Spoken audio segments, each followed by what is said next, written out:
Pois é, pessoal, a partir de agora as coisas vão ficar um pouquinho mais emocionantes. Eu vou começar a falar sobre a codificação de indicadores no MetaTrader 5. A gente vai começar a entender alguns aspectos da programação MQL5.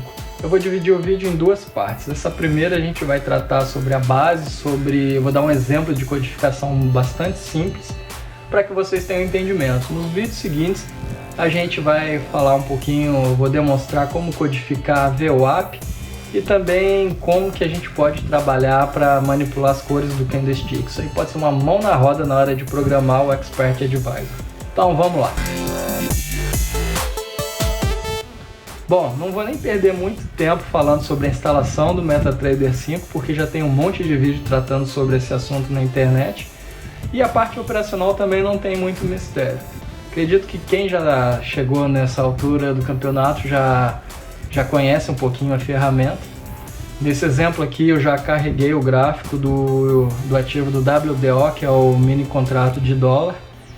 Então, se eu quisesse começar a codificar algum indicador para ele, eu teria que chamar o MetaEditor. Ele pode ser chamado direto pelo iniciar do Windows ou no caso do KDE. Se eu digitar Meta, ele já vai me trazer MetaTrader 5 ou MetaEditor. Na maioria das vezes eu não chamo manualmente, por quê? Porque eu preciso carregar primeiro o MetaTrader e me interessa, mesmo que eu simplesmente codifique, eu quero ver o que o meu código está, qual é o reflexo do código em relação ao que eu estou vendo ao comportamento do gráfico. Então, para mim, não faz sentido eu abrir a janela de desenvolvimento, o MetaEditor, sem ter o MetaTrader aberto. A partir do MetaTrader, se você quiser chamar o MetaEditor, é só teclar F4. Aqui a gente pode começar a trabalhar com a codificação do robô ou do indicador. Basta ir em novo arquivo, ele vai te sugerir um wizard para auxiliar nessa primeira, na base do código, digamos assim, porque não se iluda muito achando que ele vai automatizar muitas coisas para você, não. A lógica de programação do indicador ou do robô vai ficar por sua conta, ele não ajuda grande coisa, não. Então você pode ir no Expert Advisor ou no indicador personalizado. Eu vou botar o indicador personalizado. Nessa próxima etapa, você pode dar um nome para o indicador. Eu vou chamar de APF1, Aprendiz Financeiro 1. Aqui ele sugeriu para mim autor como Copyright 2019 Aprendiz Financeiro. O padrão dele, se eu não me engano, já vai vir aqui Copyright 2019 Metacode, que é a empresa que é responsável pelo MetaTrader e pela linguagem em si. E aqui tem a URL também, o link como referência para o projeto que a gente está construindo, meu projeto, já que eu estou fazendo o nome do aprendiz financeiro, eu coloco aqui. Na parte de parâmetros, eu poderia já adicionar alguns parâmetros de entrada para que eu dê a possibilidade do usuário interagir com o indicador, mas nesse momento eu vou ignorar, porque eu vou demonstrar depois como criar isso daqui manualmente. Vamos em avançar. Nessa outra janela ele já traz algumas opções. Basicamente a gente não precisa mexer em nada. Esse OnTimer e OnChart Event normalmente são utilizados para recursos muito específicos em que você vai ter que enxergar essa necessidade que você precisa trabalhar de acordo com um evento que vai acontecer no espaço de tempo. É muito específico essa utilização. Então, 90% das vezes vai ser na opção padrão OnCalculate. Ele pode ser definido de duas formas, porque o OnCalculate é uma função interna do MetaTrader 5. Na primeira opção, por que mais de 90% das vezes você vai usar ela? Porque ela te traz uma estrutura que já identifica para você preço de abertura, preço de fechamento, máxima, mínima, volume. Então ela é a mais completa. A OnCalculate, eu não lembro aqui de cabeça o que seria essa reticências, vírgula, preço, mas eu sei que ela é bem menor. Então, não compensa. Para gente que quer criar indicadores mais avançados, que você quer fazer cálculos em cima dos preços, de volume, então o ideal é seguir nessa primeira opção. Para facilitar a nossa vida, no plotar, antes de eu falar do plotar, O indicador ele pode ser exibido em janela separada ou sobre o gráfico. Sobre o gráfico, voltando aqui, seria o indicador ser plotado diretamente aqui. Se eu pegar, por exemplo, uma média móvel, cadê? Moving Average, de 10 períodos, ela foi desenhada sobre o gráfico. Agora, se eu pedisse para exibir o volume é um indicador que ele é em janela separada. Então, o que ele vai fazer? Se você selecionar volume, vocês verão que ele é plotado numa área separada. Então, aquela opção é para definir como que você quer exibir isso sobre o gráfico principal. Na maioria das vezes também, eu não sei em quantos casos vocês terão interesse de fazer em janela separada, mas aí vai do interesse de cada um.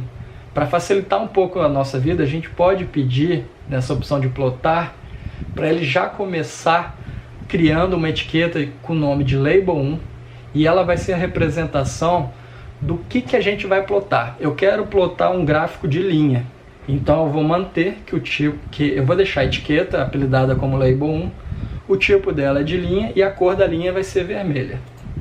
Quais são os tipos padrão que você pode selecionar aqui? Pode ser de linha, histogram, seta, candle, color line, é similar ao line, só que ele permite que eu manipule a cor da linha de acordo com os critérios que eu programar.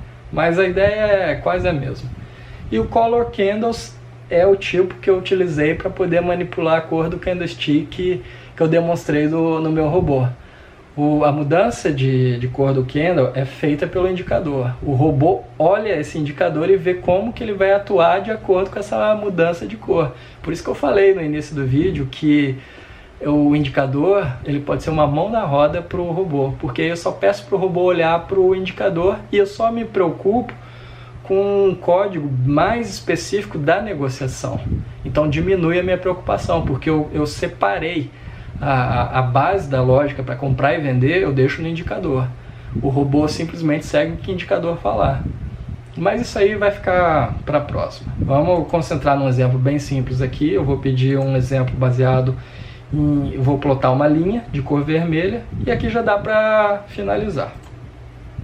Qual que é o código que ele me gerou? Por que eu até falei para vocês que não adianta você se iludir achando que ele vai fazer grande coisa, não. Esse código é o código base para você, é o código elementar para o indicador funcionar. Ele é dividido em 3 partes. Uma área de propriedade e de definições globais, uma função de inicialização e a função para cálculo para cada negócio realizado. Então o onCalculate é a função interna do MetaTrader que vai ser chamada a cada negócio realizado. O onInit ele vai ser chamado assim que o indicador for carregado. Quando que isso pode acontecer? Na hora que eu compilar o projeto ou se eu abrir o MetaTrader pela primeira vez. Na primeira execução do indicador, ele vai fazer a chamada onInit. Depois de carregado, para cada informação que o MetaTrader receber dos negócios realizados, ele vai fazer uma chamada no onCalculate. Então agora vamos entender por partes. O que é interessante a gente saber aqui? Esse primeiro bloco é basicamente aquelas informações que a gente passou para o Wizard no início. Copyright, a licença, quem que é o autor do projeto, o link, aí a versão ele vai sugerir que é 1.0 porque é a primeira codificação que eu estou fazendo. Indicator chart window é para dizer que esse indicador é sobre a janela principal. Ah, mas eu não sei, agora eu não lembro, eu queria fazer na janela separada, como que eu faço? Você pode fazer isso daqui, ó. Copia essa parte dessa linha, coloca o sublinhado e procura, ó. Ele vai estar separate window, então é só apagar essa linha ou comentar. Aí o que ele for plotar a partir daqui vai ser numa janela separada. Não é o que a gente quer, então volta aqui e apaga o separate window. Logo em seguida, essas duas variáveis elas são bastante importantes, essas duas propriedades. Indicator buffers vai dizer qual que é a área de buffer, com quantos dados eu vou trabalhar nesse indicador. Como eu estou pretendendo fazer o desenho de uma única linha, eu preciso de um vetor que vai armazenar esses dados. Qual que é o vetor que eu vou trabalhar? É o label 1 buffer. Então, quantos buffers eu preciso para fazer isso? Apenas um. Então, indicator buffers é 1. Se eu fosse desenhar duas linhas, eu precisaria ter um outro vetor para poder armazenar os dados da segunda linha e colocaria aqui indicator buffers como 2. Não é o caso, a gente vai fazer o desenho de uma linha só. E quantas linhas? Eu posso ter vários buffers, porque nem todos os vetores que eu trabalhar são necessariamente plotados graficamente.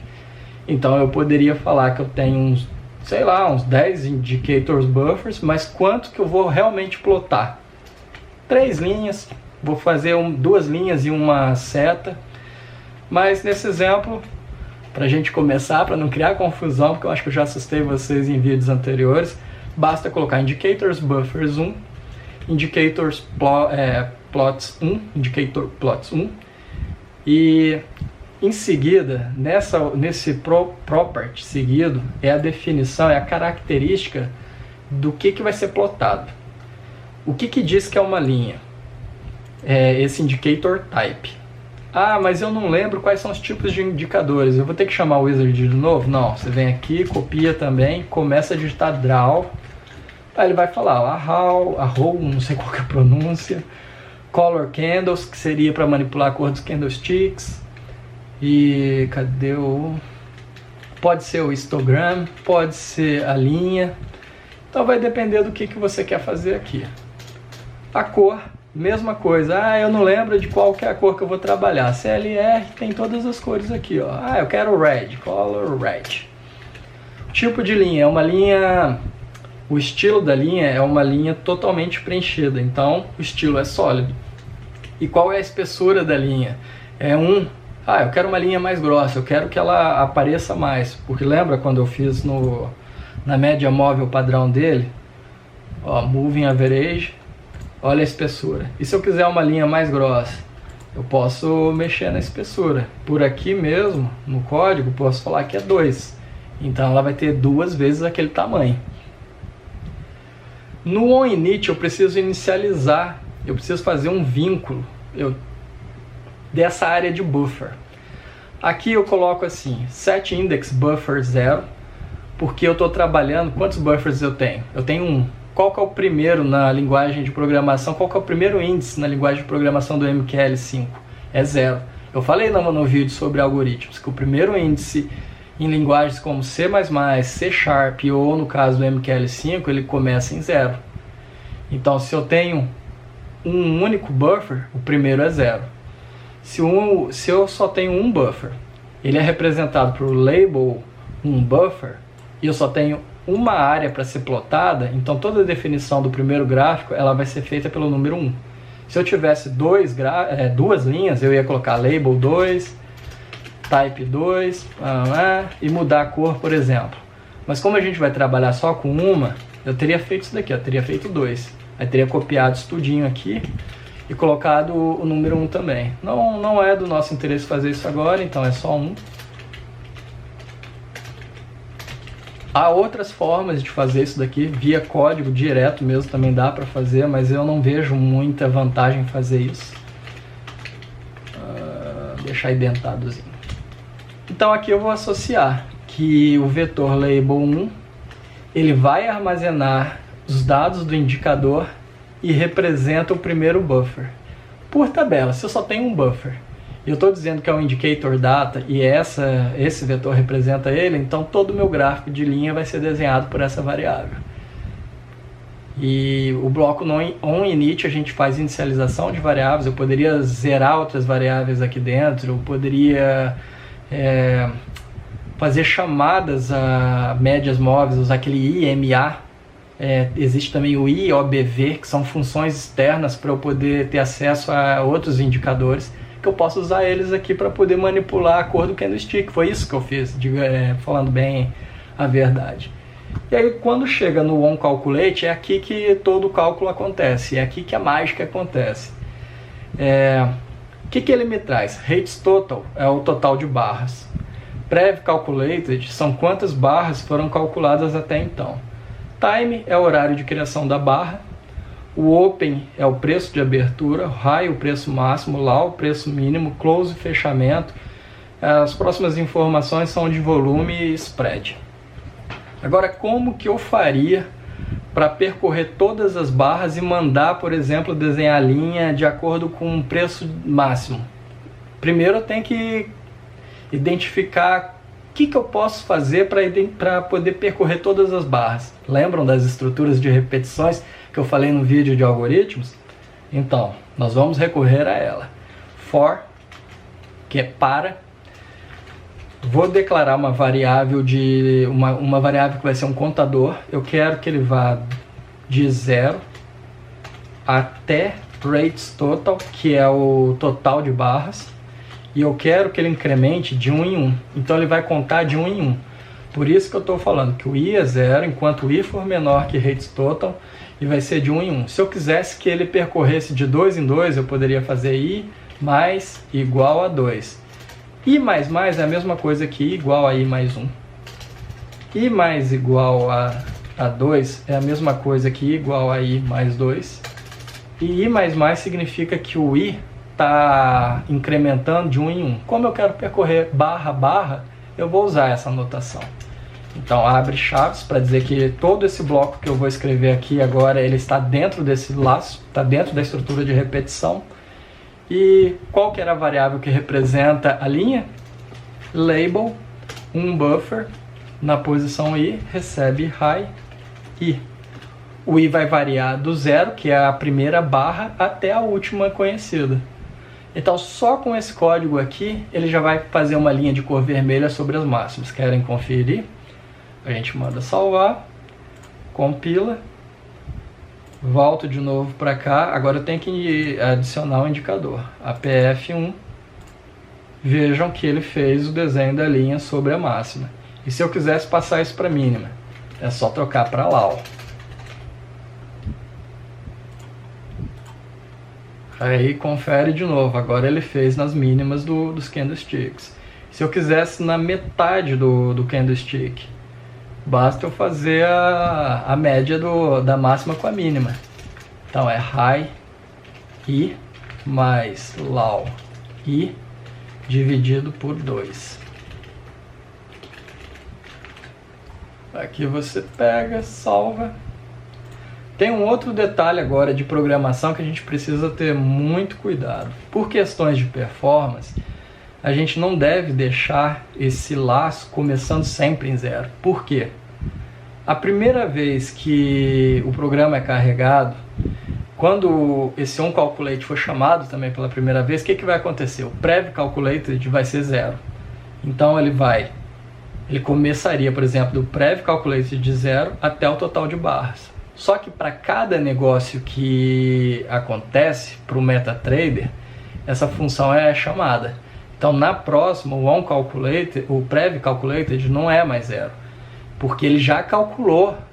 Isso daqui, ó, no gráfico poderia ser 100 mil barras. Então a gente tem que tomar cuidado, porque se eu deixar daquele jeito, para cada negócio realizado logo a seguir, ele vai ter que redesenhar essa linha inteira e ir fazendo esse cálculo para 100 mil barras. Não faz muito sentido. Isso daqui pode afetar a performance e a utilização de memória de uma forma relativamente significativa. Então o que a gente pode fazer para evitar isso? Eu sei que o prev-calculated é 0 na primeira chamada e depois ele é a última barra calculada. E tem o pessoal aqui fazendo barulho. O que você pode fazer? Aqui a gente vai declarar uma variável que vai representar o valor inicial. O start começa em 0. Aí eu vou comparar qual é o valor de prev-calculated. Se ele for maior que 0, não é a primeira vez que está sendo chamada essa função, a onCalculated. Então eu vou falar que o start é igual a rates total menos 1. E aqui eu vou falar que o i começa em start. O que vai acontecer agora? Primeira chamada, o start vai ser 0, o prev-calculated não é maior que 0, então isso daqui não acontece. Então ele vai de i igual a 0 até rates total. Na segunda vez, o prev-calculated não é mais 0, ele vai ser a última barra calculada e vai dela até o total de barras. Então, eu consigo fazer com que o próximo cálculo fique restrito apenas a barra que está sendo de acordo com o preço que está sendo negociado nesse momento. Não preciso mais percorrer as 100 mil barras recalculando tudo de novo. Essa é a grande vantagem. Então, nesse caso aqui, se eu mandar recompilar, vocês não vão perceber grande diferença. Eu vou salvar esse código como aula 1, que eu vou disponibilizar para vocês fazerem download. Eu tinha já feito um aula 2 que eu quero demonstrar para vocês como que é o cálculo matemático, que é simples também, para a gente chegar na média móvel. Eu quero mostrar para vocês como que a gente faz para se programar numa média móvel de vários períodos. Para não perder muito tempo, até porque já foram mais de 20 minutos, deixa eu pegar... Cadê? Abrir nova pasta, Indicators, está na aula 2. Eu já vou pegar dele como uma colinha para não perder muito tempo. O código é praticamente o mesmo. O que eu vou mudar? Eu vou explicar para vocês rapidamente aqui. Agora eu vou fazer uma simulação da média móvel manual. Eu preciso declarar uma variável que vai representar a média, eu vou inicializá-la como 0. Vou falar que eu quero utilizar como média 20 períodos. Então o i tem que ser maior do que 20, porque quando ele estiver valendo 0, eu não posso subtrair os 20 anteriores, porque eu não vou ter esse índice disponível. Então ele só pode começar o cálculo a partir da 20ª barra. E aí eu crio uma outra estrutura de repetição, j igual a 0, enquanto j é menor que 20, j é mais. Aí a média recebe ela mesma, menos o valor do anterior. Vai somando as 20 últimas, no final da soma ele subtrai o valor por 20. Aqui o label, simplesmente agora eu jogo e falo que o valor do label, que é do que vai ser plotado, ele recebe a média. Compilo, vocês verão agora. Por que não, Jucá? Por que não? É que eu chamei de aula 1, tem que mandar salvar como. Ai meu Deus, eu subscrevi o aula 1. Depois eu faço de novo e compartilho com vocês, pessoal. Eu fiz besteira. Tá, vou mandar compilar de novo. Pronto, vocês podem ver que agora é a média móvel. Como o vídeo ficou muito extenso, a utilização do parâmetro eu vou deixar para o próximo. Eu vou compartilhar 3 arquivos para vocês fazerem o download, que vocês vão perceber como que manipula os parâmetros. Então é isso daí, pessoal. Eu espero que vocês tenham gostado. Até a próxima. Tchau, tchau.